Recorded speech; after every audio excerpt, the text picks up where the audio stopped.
Okay, so our next job we're going to be building the clutch stack.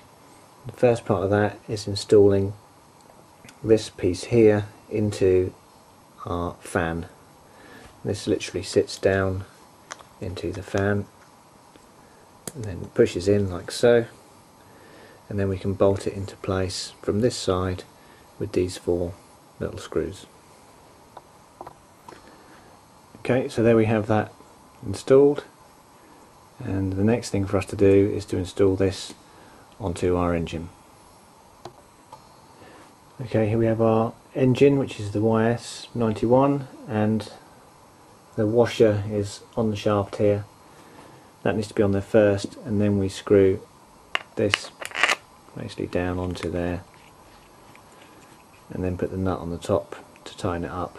Now these are normally pretty tight. We need to get this right down flush with the washer. In order to get that all the way on, you need to be able to brace the engine so that the piston can't move or the crankshaft can't turn, otherwise you're unable to screw this down. You can use a crank lock tool for that, or whatever method you prefer in order to lock the piston in the engine. Okay, and then we have the fan installed onto the engine and the prop nut tightened down. The next thing we need to do is to do up these bolts either side, which just clamp this whole unit onto that central crankshaft, and then once we've done that we can install our clutch, which I've got here, onto there like so, and that gets tightened down with 2 bolts onto there, and then that's our clutch stack effectively built.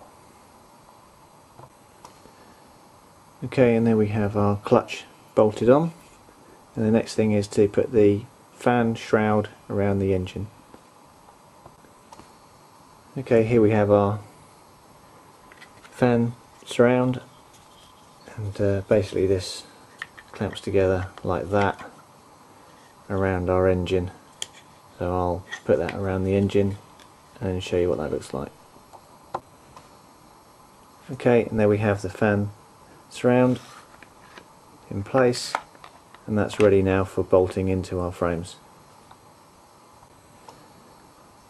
Okay, and there we have our engine inserted into the frames, and now we've just got a bolt through here and here to hold the fan shroud in place, and then we've got a bolt through the engine here into the engine blocks here to hold our engine in place.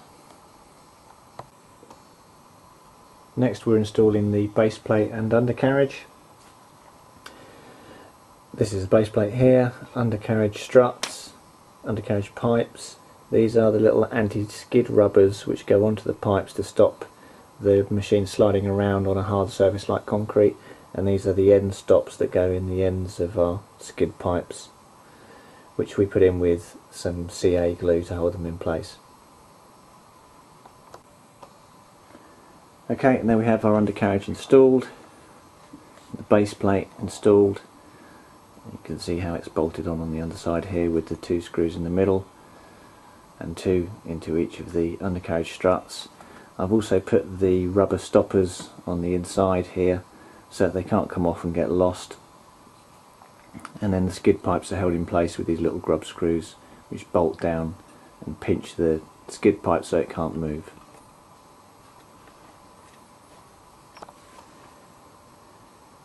Just a little tip: if you're not running 35 megahertz, you won't be needing to use these little mounts here for an aerial pipe, and it's a good idea to actually cut those off and remove them, because if you have a crash or a very hard landing, these tend to dent into the bottom of the pipe.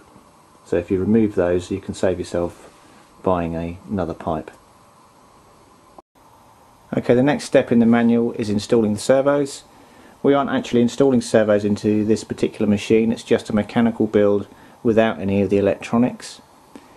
The only piece of the build that we can do for the servos without actually having the servos is installing this elevator servo tray or mount, and this goes into the frames with the cutout here against the frame there, on the exhaust side of the frames, or the left hand side frame. So that just needs screwing onto there. So I'll do that next, and then we can move on to installing the shared Ccpm shaft, which goes through here, and our A-arm for our elevator control, which will come up the front here and connect onto the swash plate. Okay, so there we have that servo holder installed here.